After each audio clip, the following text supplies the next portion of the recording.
सबसे पहले देख लेते हैं हीरा ग्रेफाइट क्या होता है। जो ग्रेफाइट है ना, ये कार्बन परमाणुओं की एक परती संरचना होती है। ग्रेफाइट कार्बन परमाणुओं की एक परती या चद्दर रूप में संरचना होती है। मतलब आप लोग चद्दर वगैरह देखे नहीं देखे हो, इस प्रकार से पतरा वगैरह एक ऊपर एक ऊपर एक ऊपर रखे रहते हैं, ठीक उसी प्रकार से इसका जो अंतः स्ट्रक्चर है वो होता है। जैसा कि आपको दिखाया गया है, ये पहली चद्दर है, दूसरी चद्दर है और तीसरी चद्दर है। ठीक है, तो पहला बात समझ में आई। ग्रेफाइट क्या है? ग्रेफाइट कार्बन परमाणुओं की एक परती संरचना है। ठीक है, बात समझे। दूसरा कहा गया, इसमें जो प्रत्येक कार्बन होता है, ठीक है, इसमें जो प्रत्येक कार्बन होता है वो अपने साथ के 3 कार्बन परमाणुओं से जुड़ा होता है। कितने जुड़ा होता है? 3 कार्बन परमाणुओं से जुड़ा होता है। ठीक है, बैठ जाओ, बात समझे। अब चूंकि बात ऐसा है, अगला क्या है, प्रत्येक कार्बन का चौथा इलेक्ट्रॉन मुक्त रहता है। आप लोग जानते हो कार्बन के वायु कोश में 4 इलेक्ट्रॉन होते हैं। ठीक, तो 4 इलेक्ट्रॉन है, 3 इलेक्ट्रॉन क्या होंगे? किसी न किसी कार्बन से जुड़े होंगे। ठीक है, लेकिन इसका जो चौथा इलेक्ट्रॉन होगा वो कैसा होगा? मुक्त होगा। ठीक है, और यही चौथा इलेक्ट्रॉन के कारण ही, ठीक है, इसे चौथे इलेक्ट्रॉन के कारण ही जो ग्रेफाइट होता है वो विद्युत का सुचालक। ठीक है, ये तो एक अपवाद भी है। अपवाद क्या है? ग्रेफाइट एक अधातु है और अधातुओं के गुण में आपको बताया गया कि अधातुएं विद्युत की कुचालक होती है नहीं है? अधातुएं क्या होती हैं? विद्युत की कुचालक होती हैं। लेकिन जबकि ग्रेफाइट आपका क्या है? एक प्रकार का अधातु है, लेकिन इसके बावजूद ये क्या करता है? विद्युत का चालन करता है। आप लोग बैटरी वगैरह देखे नहीं देखे हो, छड़ होती है उसमें, वो ग्रेफाइट की।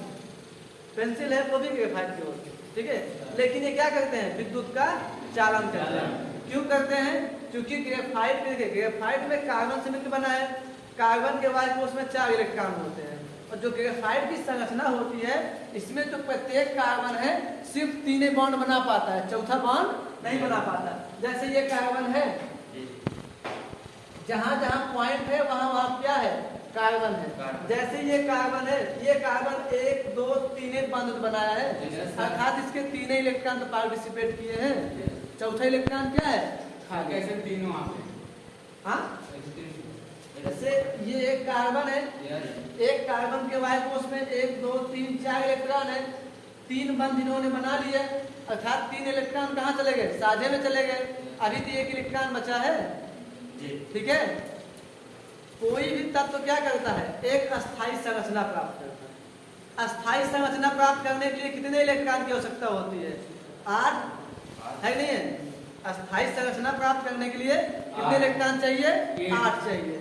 तो कार्बन के कितने होता है इलेक्ट्रॉन? देखो 2 4, ठीक है, 2 इलेक्ट्रॉन पहले से हो गए। ठीक है, अब ये जो 4 इलेक्ट्रॉन है, इस 4 में से 3 इलेक्ट्रॉनों का क्या करता है? साझा कर लेता है। मतलब 1 इलेक्ट्रॉन इसके साथ, 1 इलेक्ट्रॉन इसके साथ, 1 इलेक्ट्रॉन इसके साथ। 1 इलेक्ट्रॉन में आप साझा कर लेंगे, 1 2 इलेक्ट्रॉन नहीं हो जाएंगे। इस प्रकार से 2 इलेक्ट्रॉन यहाँ से मिले, 2 इलेक्ट्रॉन यहाँ से मिले, 2 इलेक्ट्रॉन यहाँ से मिले, 2 तिहाई 6 2 8। लेकिन अभी भी इसका क्या होता है? 1 इलेक्ट्रॉन बच जाता है और यही जो 1 इलेक्ट्रॉन बच जाता है यही विद्युत चालन का कारण है।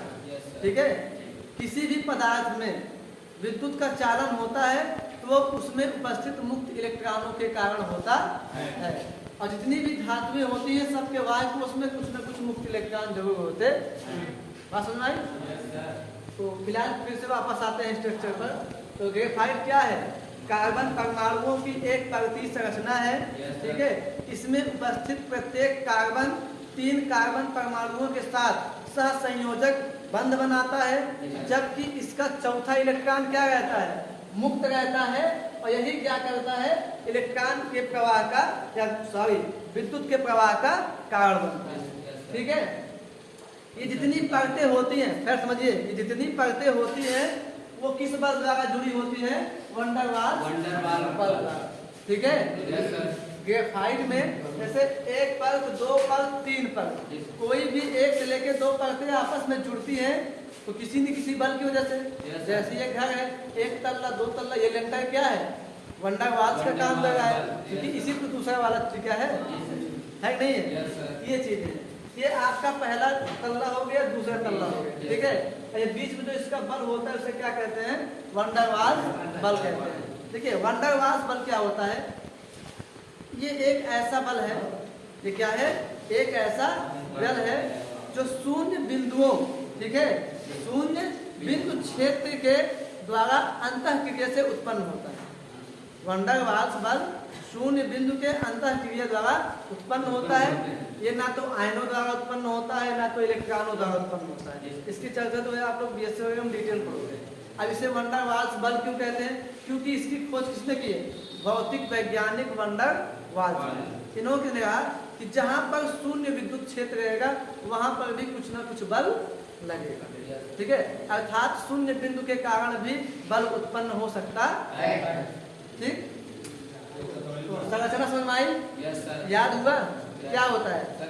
फिर से, ग्रेफाइट कार्बन परमाणुओं की एक परतीय संरचना होती है जिसमें उपस्थित प्रत्येक कार्बन ना 3 कार्बन परमाणुओं के साथ बंध बनाता है। इसमें का एक इलेक्ट्रॉन मुक्त रहता है जो विद्युत चालन में सहायक है, ठीक।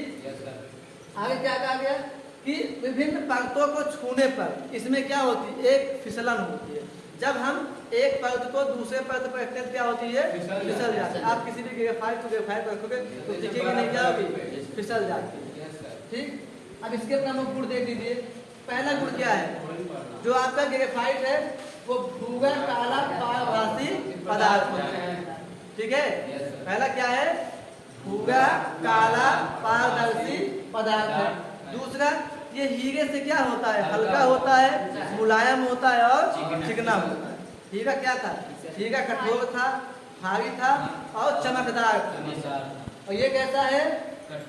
हल्का है, मुलायम है और चिकना है, ठीक है।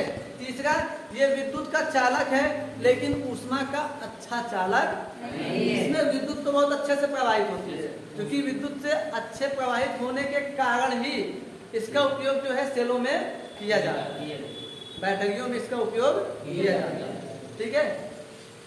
उपयोग देख लीजिए इसके। पहला उपयोग क्या है? इसका उपयोग जो होता है मशीनों के पूजे में स्नेहक के रूप में किया जाता है। स्नेहक मतलब जैसे मशीन उसीन जहाँ ग्रीसिंग वगैरह हो ना, ठीक है, उसके रूप में किया जाता है ताकि आपस में जो है वो जैसे जो पूजे जग में लग जाते हैं, जैसे ग्रीस वगैरह क्या होते हैं ना, फिसलन करते हैं, तो इसको भी लगा दिया जाता है जिससे क्या होता है? फिसलन बढ़ जाता है, ठीक। आगे क्या है? इसका प्रयोग जो है सेलों में किया जाता है। किसमें किया जाता है? सेलों में किया जाता है, ठीक है। तीसरा, आप लोग तो अपने दैनिक जीवन में करते ही हो, क्या है? पेंसिल में भी किया जाता है ना। तुम लोग कहेंगे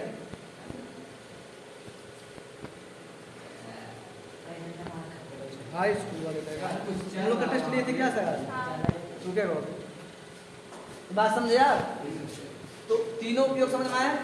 पहला उपयोग क्या? मशीनों के पूजे में स्नेहक के रूप में। दूसरा कहा कहते हैं सेलों के इलेक्ट्रोडों में।